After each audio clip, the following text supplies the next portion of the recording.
nyo yung Deadpool, yun po yung Deadpool na tinatawag nila dito. Yan. Medyo malalim, mga 3 tao siguro. In case na hindi mo matimingan yung alon, pwede kanyang ilubog sabay alon na naman. Yun yung Deadpool. Yan yung pinuntahan namin dito. Yan, lumulubog siya kusa. Yan yung tinatawag na Deadpool.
Yan, hello guys, good morning. Andito na po kami sa Kabungawan Beach Resort. Ayan po, andito kami. Yan po si Sakura TV. Ay, tropa natin si Ian. Ito po kaganda dito sa beach ng Kabungawan. Kabungawan. Ayan. Maganda. Later on din pupunta tayo sa Deadpool na tinatawag nila. Deadpool. Yan, white sand din po siya guys. Ching. Then pwede din tayong mag-overnight dito kung sakali. Kung may tent ka, pwede mong dalhin. Yan, mga tropa natin.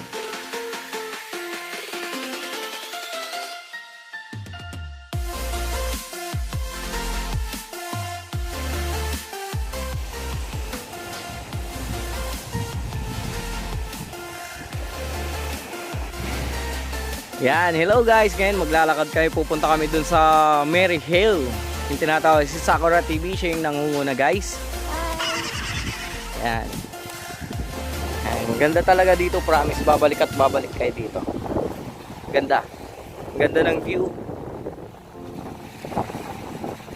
Then, ito yung pinaka-adventure dito sa pupuntahan namin. Sa Mary Hill, pupuntahan natin yung Deadpool na tinatawag nila dito sa Kabungawan Beach. Yan po. Yan. Maglalakad tayo sa gilid-gilid. Ito yung maganda dito. Adventure. Yan po guys. Malapit na kami. Doon yung Mary Hill, yung tinuro ko kanina. Fairness, ang ganda ng mga rock formation dito. Tulad yan guys, oh. Nakakatanggal ng stress, tapos yung ambience pag nandito ka na. Pagdating mo pa lang, mawawala na yung pagod mo sa biyahe. Worth it talaga dito pag pumasyal ka. Kaya dapat magbaon kayo ng tsinelas kasi yung mga bato-bato dito matulis. Promise. Masusulit kayo. Yan, ganda guys. Then pati yung mga stone, brown, kulay white. Maganda, promise. Yan guys, nabutan namin sila kasi may picture taking pang nangyari. Ganda kasi yung place dito para pag naglalakad. Yun nga, yung rock formation dito maganda. Medyo blurred tayo ngayon kasi tawag dito, ano na oras, mag-aalas 2 na ata. Yan, malapit na kami dun sa Deadpool na tinatawag, no? Di ba? Ang ganda. Maaliw ka pag andito ka na. Yan, oh. Medyo may mga masusukil na dadaanan natin. Adventure na tinatawag, may thrill. Hindi beach lang yung pupuntahan mo. Dugang pa inawak ito.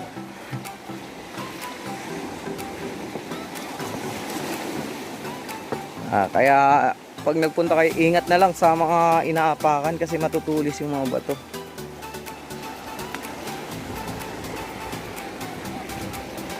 Yan, may mga packet ng onte. Ano, Clay? Hiking. Parang may kasama na ring hiking to.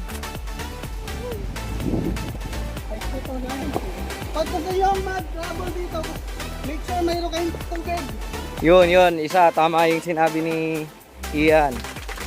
Pag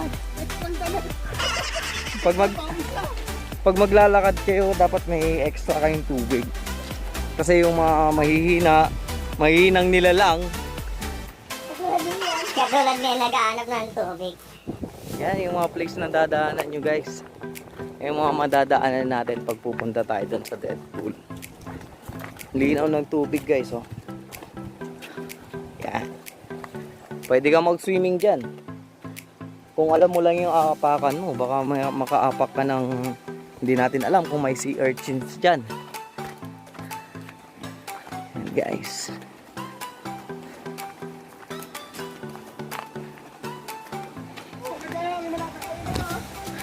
The picture? Sure. Wait, closer. Ngayon magbabaybay tayo sa tubig, kaso nga lang bitawan ko muna yung camera. Oh. Yan guys, nakapunta na kami sa Mary Hill. Yan guys. Yung Deadpool na tinatawag nila kung gusto niyo maglangoy doon, pero malalim doon. Yun. Nakikita nyo yun? Ayan. Deadpool, pero ayaw ko maligo dyan. Baka madedo tayo dyan.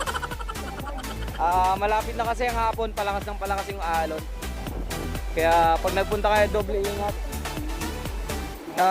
Dito pala guys yung pag lumakas yung alon, dito na banda. Yan. Dito, ingat kayo dito na part. Yan, oh.